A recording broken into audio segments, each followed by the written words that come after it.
राजस्थान का अलवर जिला, वहां है मशहूर बांगड़ का किला।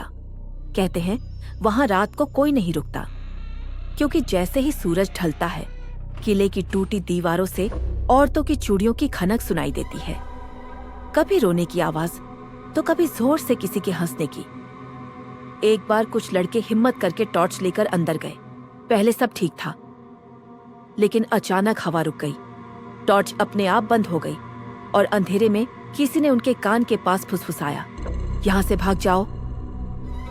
वो सब पागलों की तरह भागे और आज तक कोई रात को वहां ठहरने की हिम्मत नहीं करता।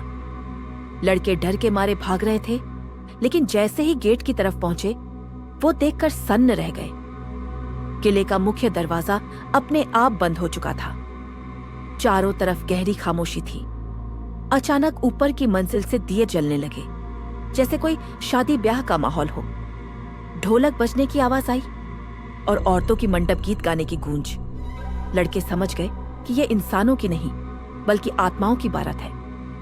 एक लड़के ने हिम्मत करके दरवाजे पर जोर से लात मारी और उसी पल सब आवाजें बंद हो गईं। काला धुआं उठा और दरवाजा अपने आप खुल गया। वो सब किसी तरह भाग निकले। कहा जाता है जो भी रात में वहां अंदर फंस जाता है, अगर वो सूरज निकलने से पहले भाग ना पाए तो उसकी आत्मा भी उसी किले में कैद हो जाती है। पहुंचे, लेकिन गांव वालों ने उन्हें देखकर चौंक कर कहा, तुम सब तो कल रात ही मरे हुए मिले थे, तुम्हें तो हमने जलाकर चिता में रख दिया था। लड़के सन्न रह गए। उन्होंने दर्पण में देखा, उनके चेहरे पर जले हुए निशान थे, कपड़े राख से सने थे। धीरे धीरे सबको एहसास हुआ कि किले से भागते वक्त वो दरअसल जिंदा बाहर निकले ही नहीं थे, बल्कि अब वे भी उसी बांगड़ किले की आत्माओं का हिस्सा बन चुके हैं। उस रात से गांव वाले कहते हैं कि किले में सिर्फ पुरानी आत्माएं ही नहीं बल्कि कुछ नए चेहरों की परछाइयां भी दिखाई देती हैं। गांव वाले जब ये बात कर रहे थे, अचानक मंदिर की घंटियां अपने आप बजने लगी।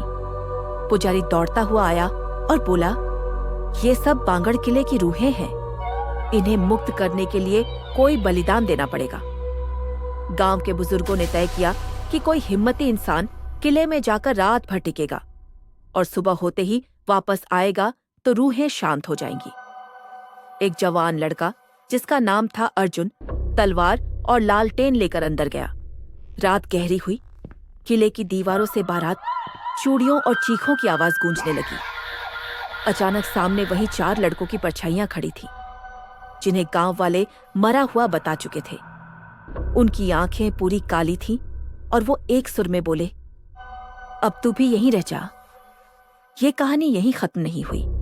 उसके आगे क्या हुआ जानने के लिए वीडियो को लाइक करें या चैनल को सब्सक्राइब करें, ताकि आगे ऐसा कंटेंट आता रहे।